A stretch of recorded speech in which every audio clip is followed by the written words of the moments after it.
Roxy music, country life, right now on States and Kingdoms. Welcome back to States and Kingdoms. Today we're talking about country life from 1974. Now, this is our second Roxy music video, I think. Yes. Right? We did Avalon, and that's it so far. Right. Which is surprising, because that's a band that we really love. Mm-hmm. So here we go. Thoughts? Well, it's sort of fitting, because Avalon was the first Roxy music album that both of us heard. Yeah, like actual and contemporary memories. For me, this is the second. Yes, me too. Me too. And I'm not... Well, no, I mean, that's not true. I don't know... I was going to say I don't know why I listened to this next, but I know that I was going through, just lists of the greatest albums and trying to find new music, and I definitely went for this. Who am I kidding? I got it because of the cover. No, I'm just kidding. No, That's not true. No, I think I got it off of a list. It was like the highest ranked Roxy music album. Covers with titties on them. I was going through lists of covers with titties on them. All right. Yeah. So this is really the first one that I listened to, blah, blah, blah. This is such an accessible record. And I mean, as far as art rock goes? I mean that in a very specific way, because I mean that for anyone that, is basically a fan of rock and roll, rock music, and a couple of the other Roxy music, I would say, a couple of the other Roxy music albums would be less accessible. If you're listening to, the Stooges or Led Zeppelin or whatever, To go to this maybe is like a natural. You might not love Siren at first. You would agree. give that a second chance, Honestly, the first four albums are all really really extraordinary. I mean, Siren is too. But I love the first album. This is the most straightforward rock album to me. Yeah. Yeah, and so that's what I mean by accessible. No, I agree. I agree. There's something this record has. You could also make the case that this is their greatest record, but if it weren't for Avalon, I would say that probably more assuredly. This is my favorite of the 70s records. Definitely. Okay. Although I really do love all of them.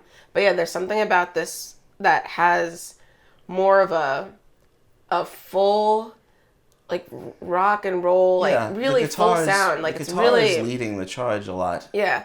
Whereas some of the other albums are a little bit more, like, sparse and, like, there's a little bit more of a, like, a specific sound. And yet, I feel like this album has a little bit of, like, everything. Well, it does. I mean, you're not like listening to one of the other albums, like Stranded, and then you're like, what's this? No. It's not a surprise. It sounds like them. It's just got a little bit more of like a whoa. But it does have the kind of atmospheric, moody, almost like torch songs, in a way that you hear on earlier albums. Mm-hmm. It doesn't have a longer song. Yeah, no, not really. Actually, very radio friendly. Yeah, there aren't any longer form songs on this as they had done. Mm-hmm. And it's definitely it's kind of pared down, but to perfection basically. It's just you just have everything exactly in the right amounts, and it's really a joyous album. I love it. It has such style. Bryan Ferry is just an amazing singer, and I actually think he was just getting better. Mm-hmm. I mean, whether all their albums, their albums were getting better. I mean, not necessarily, but Avalon is a masterpiece, and his singing was just getting better, and he's a fascinating singer. I love, I don't know, I'm not going to attribute these influences to him, but this is what I heard. We grew up listening to Frank Sinatra. I love Dean Martin. We love Elvis. Love the Doors. I love the popular singers.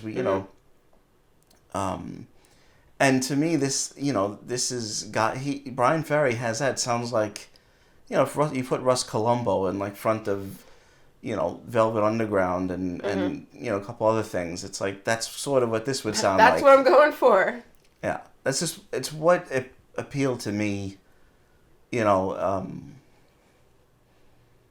smoothness, the style. I mean, he's got something of Ray Davies' vibrato. Yes. Yes. Which of course. So you've got some which kinks. is not as prominent on this album. No, it's not. It's really not. And, I was thinking another early influence of a Bryan Ferry-ness is on the Legend soundtrack. Is Your Love Strong Enough? So that's a song we heard early. Yeah. So his voice is familiar. Very familiar, because that's such a good song, and we loved that song as kids. So yeah, I mean, he's easy to listen to. It's as like a song stylist. He shows himself off extremely well on this record. You've got sort of straight ahead, almost like wall of sound, rock song, like Thrill of It All, which to me, really so you good. You have things like Bittersweet, which is of course I always thought about the Alabama song, the Doors, of course, yeah, but me it's too. quite different from that, really. I mean, Roxy Music is a band that sing in German, they'll sing in French.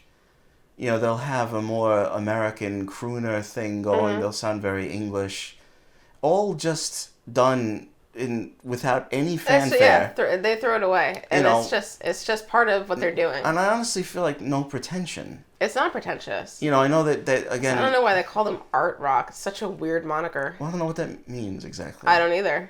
So whatever. That's why I make light of it. They're new wave. Proto-punk, sunshine, pop, prog. Groove metal. So my favorite song was always Out of the Blue. Well, sure. Which I think is wonderful. Just like an opus. It's just magnificent. It's a masterpiece. It's all those words. It's just so powerful, and like the bass on it is awesome. I love how it starts, like it fades in, and it's just like it just like builds and builds and builds, and then like it's like a whirlwind. The song just like kind of like comes up on you and then just like takes you away. There are so many really beautiful moments, I mean, on this album, and obviously If It Takes All Night is the most sort of conventional song. I mean, kind of like Blondie it's the only that we one just on talked it, about. like that, but yeah. There's a real freedom for them to do like anything stylistically that they wanted, and somehow between the band and between Bryan Ferry's voice, they can kind of pull it off. They can pull off anything that they want to do, and it all fits. Like the last song, Prairie Rose, has got kind of a southwestern tinge to it, and I never thought anything about it. Like English guys singing about Texas. That's cool. I mean, it's not the first time. Right. And and it's like it fits. But it's awesome song. Roxy Music, yeah. I love how that song opens. The beginning of that song is so cool. It's true though. Like there's no subject that they can't do. There's no style that they don't dabble in necessarily. They, Roxy Music is so interesting because I mean that we've been talking a lot about prog bands, and even that genre is sometimes a little bit vague. Well, the names are always problematic. We always fight against that. But we've been talking about Genesis, yes, ELP. There's a couple we haven't talked about, like Soft Machine or some of the other bands yet. But then you have like Led Zeppelin and Black Sabbath and or like Slade or whatever it is. That's a lot, yeah. All those bands. And Roxy Music stands there like totally different. Hi. To me, I mean, they're even different from David Bowie. There's some quality that they have that is completely their own, and I mean their influence was pretty profound. And in America, of course, they're not anywhere near as well known. Here,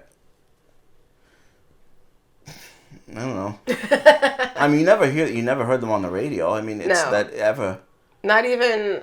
And we're talking about like in the 90s mostly.